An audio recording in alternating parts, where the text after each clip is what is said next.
അൽഹംദുലില്ലാഹി റബ്ബിൽ ആലമീൻ നഹ്മദുഹു വനുസല്ലി അലാ റസൂലിഹിൽ കരീം അമ്മാ ബഅദ്. ബഹുമാനികളെ, പവിത്രമായ മാസങ്ങളിൽ ഒന്നിൽ നാം കടന്നിരിക്കുകയാണ്. അതുമായി ബന്ധപ്പെട്ട ചില കാര്യങ്ങൾ പറയാനാണ് ഉദ്ദേശിക്കുന്നത്. അല്ലാഹു സുബ്ഹാനഹു വ തആല വിശുദ്ധ ഖുർആനിലൂടെ സൂചിപ്പിക്കുകയുണ്ടായി, ഇന്ന ഇദ്ദത ശുഹൂരി ഇൻദല്ലാഹി 12 ശഹറൻ യൗമ ഖലഖസ് സമാവാതി വൽ അർള്. അല്ലാഹു സുബ്ഹാനഹു വ തആല ആകാശഭൂമികളെ സൃഷ്ടിച്ച അന്ന് മുതൽ തന്നെ മാസങ്ങൾ 12 തിട്ടപ്പെടുത്തിയിരിക്കുകയാണ്. 12 മാസങ്ങളാണ് അള്ളാഹു നമുക്ക് നിശ്ചയിച്ചിട്ടുള്ളത്. ഇവയിൽ മിൻഹ അർബഅത്തുൻ ഹുറും, 4 മാസങ്ങൾ പവിത്രമായ മാസങ്ങളാണ്. ഒന്ന് റജബും ബാക്കി ചേർന്ന് വരുന്ന ദുൽഖഅദ, ദുൽഹിജ്ജ, മുഹറം എന്നീ മാസങ്ങളും. ദുൽഖഅദ മാസത്തിലാണ് നാം ഇപ്പോൾ നിലകൊള്ളുന്നത്. അതുകൊണ്ട് തന്നെ ഈ മാസങ്ങളെ അല്ലാഹു സുബ്ഹാനഹു വ തആല പവിത്രമായി കാണുവാൻ നമ്മോട് നിർദ്ദേശിച്ചിരിക്കുന്നു.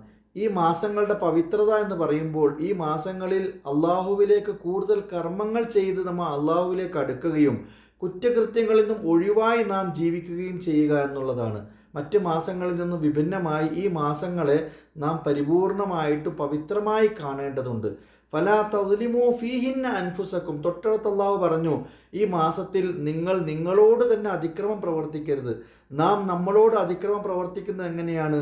അല്ലാഹു സുബ്ഹാനഹു വ തആല നിഷിദ്ധമാക്കിയ കാര്യങ്ങൾ നാം പ്രവർത്തിക്കുമ്പോൾ അത് നമ്മളോട് തന്നെ നാം അതിക്രമം ചെയ്യുന്നതിന് തുല്യമാണ്. അള്ളാഹുവിനോട് കാണിക്കുന്ന ഹുർമത്ത്, അല്ലെങ്കിൽ അള്ളാഹു നിഷിദ്ധമാക്കിയ കാര്യങ്ങൾ ചെയ്യാതിരിക്കുക, സൃഷ്ടികളുമായി ബന്ധപ്പെട്ട കാര്യങ്ങൾ, തിന്മകൾ ചെയ്യാതിരിക്കുക, ഈ 2 കാര്യങ്ങളിൽ നിന്നും പൂർണ്ണമായിട്ടും ഈ മാസങ്ങളിൽ നാം വിട്ടു നിൽക്കേണ്ടതാണ്. മഹാനായ ഇബ്നു അബ്ബാസ് റളിയല്ലാഹു തആല അൻഹു എന്താണ് അള്ളാഹുവിൻ്റെ ഹുർമത്ത് എന്നതിന് വിശദീകരിച്ചുകൊണ്ട് ഇപ്രകാരം പറയുകയുണ്ടായി, ഹിയ മനാസികുൽ ഹജ്ജി വ അഅമാലുഹു, അഥവാ അത് ഹജ്ജിൻ്റെ അമലുകളാണ്, ഹജ്ജിൻ്റെ കർമ്മങ്ങളാണ്. തവാഫ് ചെയ്യുക, സഈ ചെയ്യുക, അപ്രകാരം തന്നെ ജംറകളിൽ കല്ലെറിയലും അതേപോലെ തന്നെ അറഫയിൽ നിൽക്കൽ, ഈ കാര്യങ്ങളൊക്കെയാണ് ഈ മാസങ്ങളിൽ പവിത്രമായി സൂക്ഷിക്കേണ്ടത് എന്ന് അദ്ദേഹം സൂചിപ്പിക്കുന്നു. അത്താ റഹ്മത്തുള്ളാഹി അലൈഹി പറയുന്നു, പവിത്രത സൂക്ഷിക്കുക എന്ന് പറഞ്ഞു കഴിഞ്ഞാൽ അള്ളാഹുവിൻ്റെ കൽപ്പനകൾ ജീവിതത്തിൽ പകർത്തുകയും അള്ളാഹു നിഷിദ്ധമാക്കിയ കാര്യങ്ങളിൽ നിന്ന് വിട്ടു നിൽക്കലുമാണ്. തൊബരി റഹ്മത്തുള്ളാഹി അലൈഹി പറയുന്നു, മആലിമുദ്ദീൻ, ദീനിൽ അറിയപ്പെട്ട ചിഹ്നങ്ങളായി കാണുന്ന കാര്യങ്ങൾ നാം ബഹുമാനിക്കുകയും ആദരിക്കുകയും ചെയ്യുക.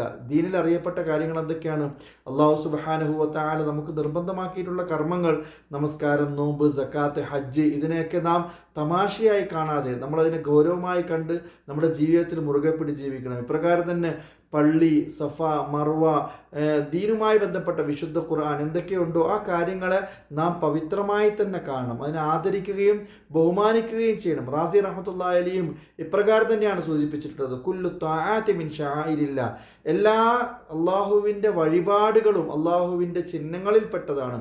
ഇന്ന സ്വഫ വൽ മർവത മിൻ ശആഇരില്ലാ, തീർച്ചയായിട്ടും സഫയും മർവയും അള്ളാഹുവിൻ്റെ ചിഹ്നങ്ങളിൽപ്പെട്ടതാണ്. വിശുദ്ധ ഖുർആനിൽ വന്നിട്ടുള്ള ഒരു ആയത്താണിത്. ഇപ്രകാരം തന്നെ മറ്റൊരു ആയത്തിൽ കാണാം, വൽ ബുദ്ന ജഅൽനാഹാ ലക്കും മിൻ ശആഇരില്ലാ, നിങ്ങൾ അറുക്കാൻ വേണ്ടി കൊണ്ടുപോകുന്ന അറവും മൃഗവും അതും അള്ളാഹുവിൻ്റെ ചിഹ്നങ്ങളിൽപ്പെട്ടാണ്. കാരണം അള്ളാഹുവിന് വേണ്ടി ബലി കൊടുക്കാൻ വേണ്ടി വെച്ചിരിക്കുന്ന ബലിമൃഗമാണത്. ഇങ്ങനെ അള്ളാഹുവുമായി ബന്ധപ്പെട്ട അല്ലെങ്കിൽ ദീനുമായി ബന്ധപ്പെട്ട അറിയപ്പെടുന്ന കാര്യങ്ങളൊക്കെ ബഹുമാനിക്കുക, ആദരിക്കുക. അതിനെ ഒരു പരിഹാസ രൂപേണ അല്ലെങ്കിൽ ഒരു തമാശയായിട്ടും കളിയായിട്ടും നാം അതിനെ കാണാൻ പാടില്ല എന്നതാണ് അള്ളാഹുവുമായി ബന്ധപ്പെട്ട ഹുർമത്ത് എന്ന് പറയുന്നത്. മക്കയുമായി ബന്ധപ്പെടുത്തിയിട്ട് പറഞ്ഞ കൂട്ടത്തിൽ അള്ളാഹു പറഞ്ഞുവല്ലോ, വമൻ യുരിദ് ഫീഹി ബിഇൽഹാദിൻ ബിദുൽമിൻ നുദിഖ്ഹു മിൻ അദാബിൻ അലീം. ആരെങ്കിലും ആ മക്ക പ്രദേശത്ത് അക്രമപരമായിട്ടോ ഒരു ദൈവനിഷേധവുമായി കടന്നു ചെല്ലുകയാണെങ്കിൽ തീർച്ചയായിട്ടും അവനെ വേദനാജനകമായ ശിക്ഷ കൊണ്ട് നാം ശിക്ഷിക്കുന്നതാണ്.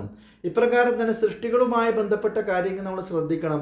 കാരണം ഒരു മുസ്ലിമിനെ സംബന്ധിച്ചിടത്തോളം മറ്റൊരു മുസ്ലിമിൻ്റെ ശരീരവും ധനവും അവൻ്റെ അഭിമാനവും നാം പിച്ച് ചീന്താൻ പാടില്ല. റസൂല് പറഞ്ഞു സല്ലല്ലാഹു അലൈഹി വസല്ലം, കുല്ലു മുസ്ലിമിൻ അലാ മുസ്ലിമിൻ ഹറാമുൻ ദമുഹു വമാലുഹു വഇർദുഹു, ഓരോ മുസ്ലിമിനും തൻ്റെ സഹോദരനായ മറ്റൊരു മുസ്ലിമിൻ്റെ സമ്പത്തും ശരീരവും അഭിമാനവും അവന് നിഷിദ്ധമാണ്.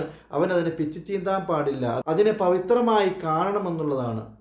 മറ്റൊരു വചനത്തിൽ കാണാം, ഇന്ന ദിമാഅക്കും വ അംവാലക്കും വ അഅറാദക്കും ഹറാമുൻ അലൈക്കും, നിങ്ങളുടെ സഹോദരൻ്റെ രക്തം ചീന്തലും അപ്രകാരം തന്നെ അവൻ്റെ അഭിമാനത്തിന് ക്ഷതമുണ്ടാക്കലും അവൻ്റെ സമ്പത്ത് നശിപ്പിക്കുക എന്നുള്ളത് നിങ്ങളുടെ മേൽ നിഷിദ്ധമാണ് എന്ന്. അതുകൊണ്ട് ബഹുമാനികളെ, വളരെ പ്രധാനപ്പെട്ട ഈ മാസങ്ങളിൽ നാം അള്ളാഹുവിനോടുള്ള കടമകൾ പാലിക്കുന്നവരാവുക, അള്ളാഹുവിൻ്റെ ചിഹ്നങ്ങളെ ആദരിക്കുകയും ബഹുമാനിക്കുകയും പരിശുദ്ധമായ ദീനിൻ്റെ കർമ്മങ്ങൾ കൃത്യമായി അനുസരിക്കുന്നവരായി നാം ഇതിനെ ബഹുമാനിക്കുക. അപ്രകാരം തന്നെ അള്ളാഹു നിഷിദ്ധമായ കാര്യങ്ങളിൽ നിന്ന് വിട്ടുനിന്നുകൊണ്ട് അള്ളാഹുവിൻ്റെ പവിത്രതയ്ക്ക് കോട്ടം വരുന്ന ഒരു വാക്കോ പ്രവൃത്തിയോ ഒരു മോശമായ കാര്യമോ നമ്മളിൽ നിന്നും ഉണ്ടാകാതെ ഈ മാസങ്ങളിൽ നാം പ്രത്യേകം ശ്രദ്ധിക്കണം.